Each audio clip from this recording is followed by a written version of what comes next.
Hello, horse lovers. When my sister Rue got me started on this channel, the original basic idea, at least what I thought of at first, was that this would be a channel to review everything to do with horses, the way my other channel reviews everything to do with Disney.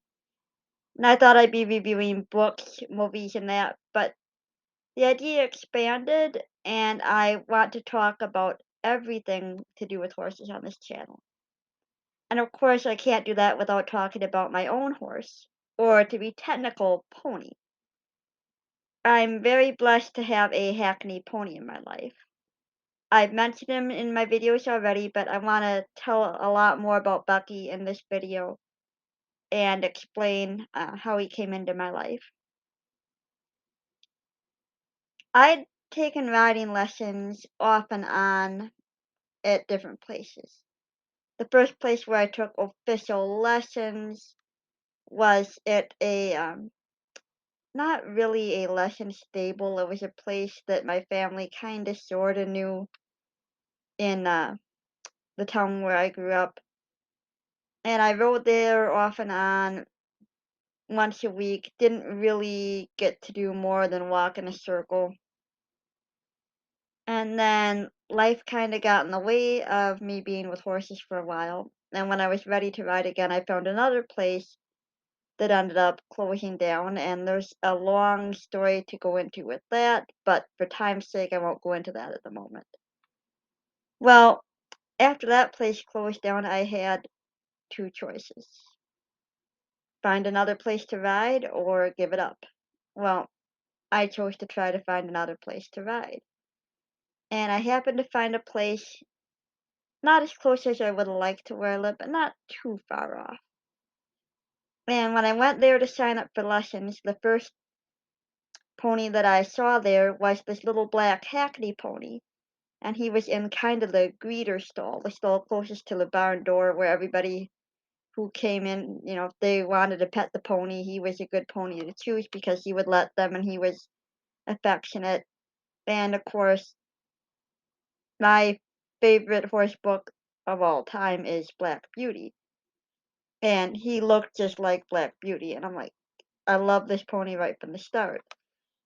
And I was originally supposed to take lessons on a another horse there, and I did take lessons on her to begin with. She was the beginner one. Bucky was not considered beginner friendly, but even so, I had to go in and I had to say hello to him, gave him a petting, and it's funny because the first thing he ever did when I came into his stall was he spun in a circle out of excitement, and then he came up to me and he rubbed his head against me.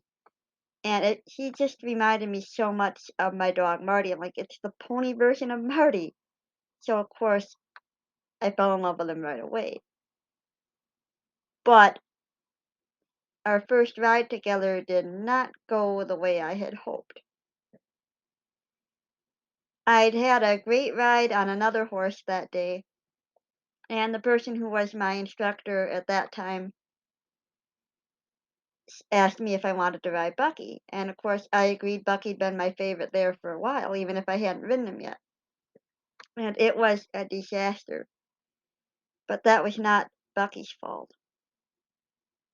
The guy who was teaching me to ride was all about being showy and having style on the horses.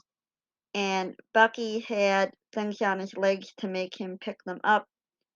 He had a very severe, very, very severe bit, which I thought was necessary at that time.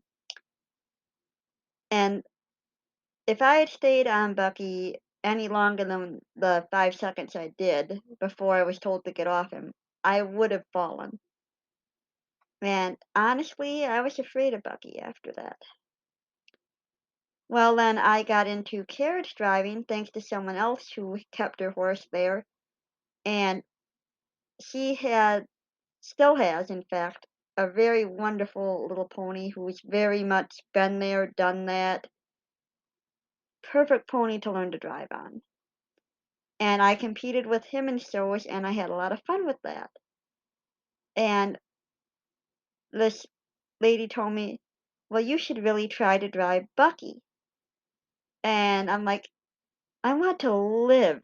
That was actually the first thing I said when she brought up the idea. Well, she must have brought it up to my instructor because I don't believe he would have tried this on his own, given that Bucky was definitely not a beginner level pony. And I was very much a beginner level rider and a beginner level driver. So I think she kind of influenced him to let me drive Bucky. And I was shocked that day when I was ready to get the lesson horse that I usually rode ready. And he said, "No, go get Bucky ready. You're driving him today." And I'm like, "Oh, crud. I'm going to die today." But it turned out Bucky was a perfect little driving pony. He did exactly what I wanted, and that was the most fun I'd ever had at that barn to that date. And I got to drive Bucky several times after that. And then the person who ran the stable ended up getting in a lot of legal trouble. I don't want to go into details because I don't want to get in trouble over this myself, but the bottom line was he was not a good guy at all to people or horses. And I learned a lot about him afterward that just makes me want to throw up thinking about what he put those horses through and what he put people through too. And knowing what I know now, it's no wonder Bucky was how he was. Well, when the stable closed down, my favorite horse at that time was a horse called Leon. And he was one of the first horses sold when the stable was closed down. And I was heartbroken over that. And once he was gone, I thought, okay, that's it. That's the last time I have anything really to do with actual horses. Because there wasn't really anywhere else close to ride that I knew of at the time. And I just basically accepted that's that. Well, at one point, the lady who had taught me how to drive a carriage had brought up the idea that she would be interested in buying Bucky because the pony she taught me to drive with, whose name is Smedley, he was getting too old to compete anymore, and she knew I wanted to have a pony to drive. And she'd said that she might be interested in taking Bucky on, but she didn't know about the cost. And the wheels turned in my head, and I said, "Well, what kind of cost are we talking about here?" And we added up the figures, and I said, "You know what? I could swing that. If you take Bucky on, I would lease him from you." Well, that idea never got brought up again after that day, and I thought, that's that. Well, a couple of months after Leon was sold, I get a text from this lady telling me the new price for Bucky because all the horses had to go. There was no way they could hang on to him any longer. She told me Bucky's new price, and she said, "Do you want to outright buy him for yourself?" And this was at the very start of the pandemic. And I didn't know if I'd be having a job long or, what stores were going to close down. I didn't know if I was going to get sick and die. I had no idea what my future would hold. Scary time, and we're still living in scary times. Let's get real here. And I thought, I would love to have Bucky, but this is the worst timing possible. But I didn't feel right telling her no. So I said, if I can keep him at your place, I will buy him. I thought, she'll say no. I'm off the hook without sounding like I'm the one who doesn't want him. And that's the polite way, my way of being polite about it anyway. And I thought, well, that's that. Only she didn't say no. So I'm like, okay, I guess I'm buying a pony. And then she almost talked me out of it by telling me, "Well, drive him twice more first." I'm like, "What do you mean driving twice more? I know this pony. I've driven him several times there. I know what he's like." And then I thought, uh-uh, I betcha he's been drugged at point, which I'm almost positive that he was before I drove him. Well, I drove him twice, knowing that it was just us, and he did amazing, even better than I had remembered it being. And I think he knew that his future depended on what he did at those points. That if he had acted up, if he'd been hard to handle, that I would have refused to buy him, and then who knows where he would have ended up. But I really believe he gave an effort that day. And looking back, or those days I should say, because it was more than once, and looking back, I think he wanted to be with me right from the start. I have a lot of memories of him following me around the fields when I would bring in the other horses for lessons, of him kind of greeting me. And looking back, I think he knew he wanted us to be together right from the start.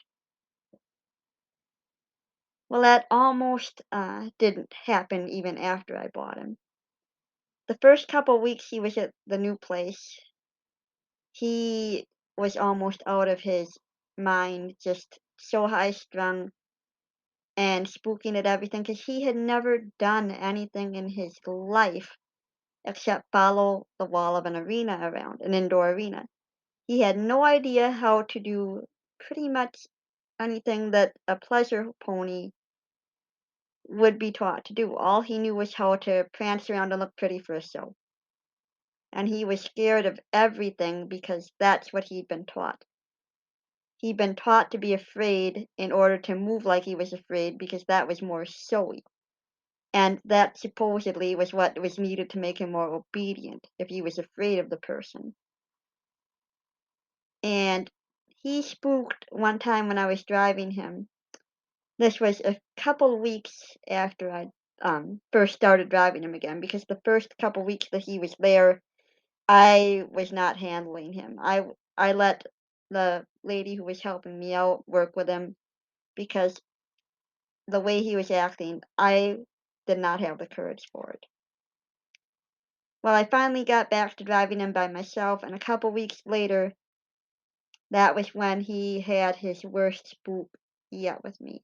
He bolted when I was in the cart, and at that point, I almost handed the reins over to the other lady to tell her, "You take him. I'm done with him. I can't handle him."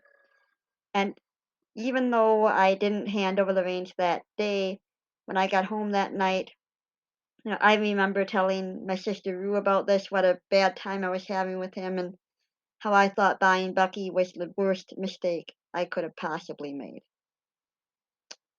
And I got really thinking, having a horse has been my dream since I knew what a horse was. And I'd only had him for a little bit over a month total at this point. And I thought, I can't give up on my lifetime dream that quickly. And if I do give up on it, what happens to him?